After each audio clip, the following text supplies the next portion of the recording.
All right, this is our fourth stop of the day for our Bike Brew Q kind of brew tour we're doing around the state. And we're here at Kansas Hop Company in Ottawa, Kansas. How we doing today? Doing good. We stopped in here. You guys have kind of been blowing up the last couple of years. So kind of tell us about how you guys started and when you started. Ryan Triggs and myself. My name's Nick Feitner. We married the daughters of Clyde Sylvester, and so he was retiring and looking for a project to do. And from there, we kind of went through the process of elimination. There, we thought about growing sunflower seeds and barley and everything else. And we were sitting at Casey Beer Company, and they were growing hops up the side there out of those little Trellis barrels there. So we said, that was cool, and so we hit Google, and from there we decided to grow hops. So we put in a half acre, and from there we successes and failures and varieties. We've torn out several varieties, and we've added varieties, and so now we're at 3 acres. It's our 5th growing season. That's some pretty good success. What looks like good success this year. So great. Field looks good. A lot of burrs, a lot of cones. Everything's smelling really good. But, so we've had 30 or 40 breweries use our hops so far. A lot of small, one-off kind of wet hops or specialty batches, but kind of a niche market for local hop brews and stuff like that. So everything's going well. I noticed you guys are starting to offer the home brewers and everything. And Sure. Kind of the smaller packaging. So Yeah. kind of talk about your guys' package. So we have some cans here. So we're offering kind of 8-ounce cans where we'll put them in a 4-pack and with our different varieties in there to kind of let people kind of get a feel for what we do. So we'd like to get them in home shops and things like that. I've talked to James at Brew Shop on Santa Fe. So we'll have some in there this year. Awesome. And, I think it's good. So talking about hops, I know we've talked to people and let them know about Kansas Hop Company, and they've said, hops in Kansas, being farmers and everything, a lot of people we talk to, they go, well, how does that work? So what have you guys run into with that? And what varieties do you guys have out there? Yeah, so day length can be a big issue. Something we battle there, and heat and hail and storms and winds and unpredictable weather. All the fun stuff Kansas has. Yeah, so a lot in Yakima where they're grown, it's sandy soil, so any fertilizer they put in there just gets sucked down, as opposed to here they sit there, and so you live with your mistakes a little bit on that, and they deal with very little rain, but they have all sorts of water coming down from the mountains, so it's ideal conditions there every year. So as anyone who lives in Kansas knows, it's anything but ideal. Day to day. So we're dealing with weather and then latitude. So day length based on latitude is a lot different. So we're battling that. So we're looking for varieties that are a little less light sensitive. Chinook, and that's been good. So we grow Chinook, Cascade, Comet, Columbus, CTZ. We grow some Cashmere and some Roku, and testing out some Triumph.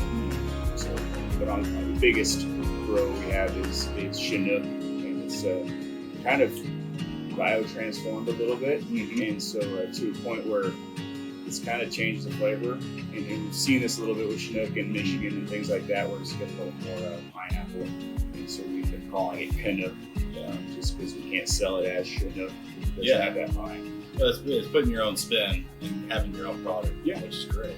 But we don't want to sell it as Chinook either. Yeah. So there's some other people in Michigan and Wisconsin that have grown it under the name like Skyrocket and things like that. And, so it's a little bit different here. It's just like grapes, like a little bit of terroir. Yeah, we took a look at the harvester out here. Sure. Just kind of give us a walkthrough of what harvest day looks like. So harvest day, it's typically a 3 to 4 man job. are running out the tractor with a harvest trailer. We're cutting the bottoms with a gas powered trimmer, cutting them about 3 foot off the ground. We want to leave a little bit of greenery out there to collect some sun for the rest of the year. And then we're up top. We run the tractor through up top, chopping them down. We typically use a machete or some hand pruners to cut the top. Trying to save. There's a lot of stuff going over the top this year. You want to be selective because you could lose feet of hops that are kind of up and over. Yeah. So we're cutting them and throwing them on the trailer.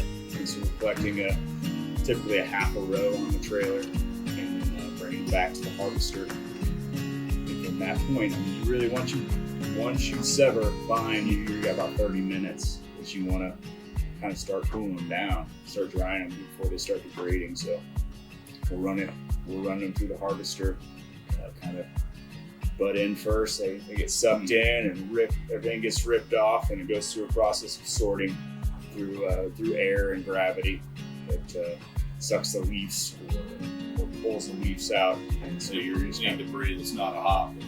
Yep.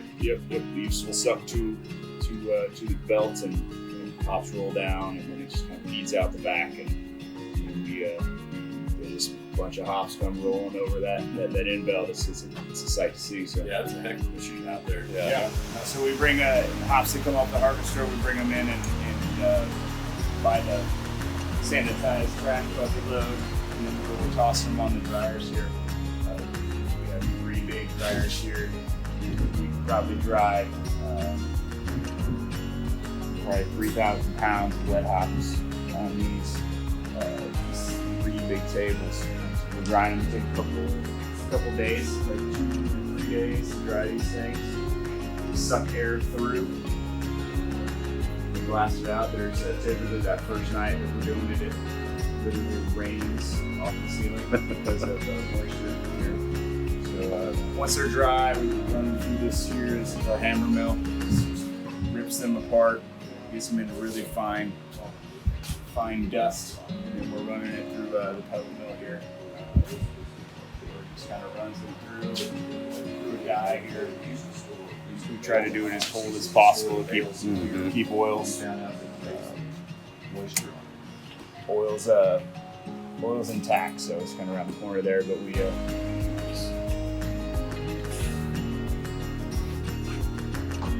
to make a cool, clean space to do that. You go through the whole process of growing them and drying them, and then you run through a pellet mill at 170 degrees, and you use all this all the goods. So we're packaging, canner, and samples. So I know you guys have been pushing out, and then you guys do wet hop variety. Can you explain that to us? What a wet hop? So yeah, it's just any variety can be a wet hop. So it's just it's a type of it's a brewing process. Is what it is. And so wet hops is you're basically picking and you're putting them into your beer within 20 hours would be your max. I mean, I think in Yakima, or I think the classification of a wet hop, you need to get it in your beer within like 8 hours or something like that. Maybe wrong on that, but it's a under, nice fresh beer. It's under 10. So typically people are putting them into Whirlpool, and so you're putting them into Whirlpool, and then the aroma you're looking for is that smell we have when we're walking the field. It's green and it's fruity and it's just beautiful. So I hear a lot of descriptors of just walking through a hop field, that smell. So when done wrong, you can get some diesels and you can get a lot of greenery if you dry hop with it. But I mean, if it's done right and Whirlpool at the right temp, you get a great beer. Beautiful. So. And so if a home brewer wants to get a hold of some hops, where do they go? Yeah, so go to the website. You get a hold of Ryan or myself, and KansasHopCompany.com, and we can get a hold of us, and we can get some wet hops to you. Typically, home brewer wants to come down and potentially while we're harvesting at the right time, we just maybe hold their hands out at the end of the harvester. Or throw a bag out. So it's it's a good. And last year we did it. We held an event for home brewers, and so we had about 10 home brewers. They brewed out in the field while we were harvesting. Oh, so beautiful. they took them right off the machine, and we gave them each amount of hops, and then they all brewed the same, similar beer with the 2 different hops we had harvesting that day, and then we got to go and taste them with them, the Johnson County home brewers. Awesome. And so that was really cool. So that was one way we can do it. So, Perfect. Yeah, you guys got a beautiful program out here, and I think you guys are gonna have many, many, many years of success. Hope out so. here. So You guys ever get a chance? You guys need some hops? Get a hold of Kansas Hop Company, and they can get you hooked up. Thanks for showing us around today. Cheers. Cheers. yeah.